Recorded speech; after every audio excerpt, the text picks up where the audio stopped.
I'm going to run through some exercises today that are going to be focusing on our quads at the front of our thighs, hamstrings at the back of our thighs, and our gluteals.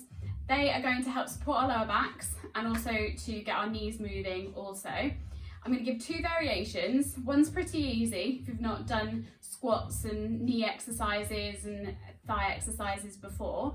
The next one's going to be a bit more of a challenge. We're going to be using our core muscles and also balance. So I'll give both variations. We'll start in standing. The first one, anyone can do this one.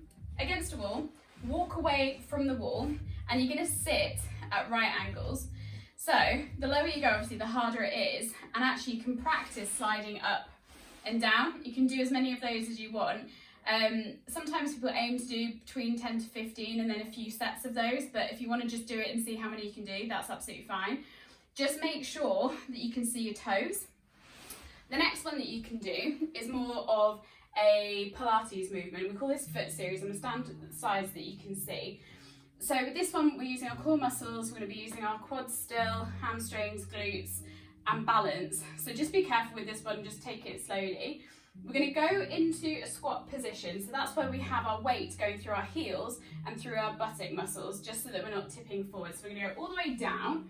We're then going to go onto our tiptoes.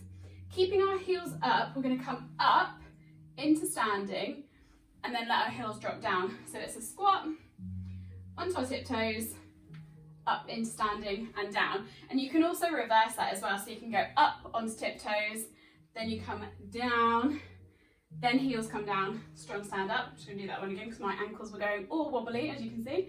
And then you're going to come down and then heels down. And actually that's a really good point. So for anybody that goes over on their ankles quite often or needs some strengthening, that's a really great one to do because you're going to be working on proprioception through your ankle as well. Be careful with it because of course, as you can see, ankles are quite easy to go outwards and we don't want to cause more strains. So just be really careful. You can try little bits of it and then turn it into one big movement, or you can just stick with the ones against the wall. I hope that gets everything nice and strong and feeling stabilised through your lower back and your knees.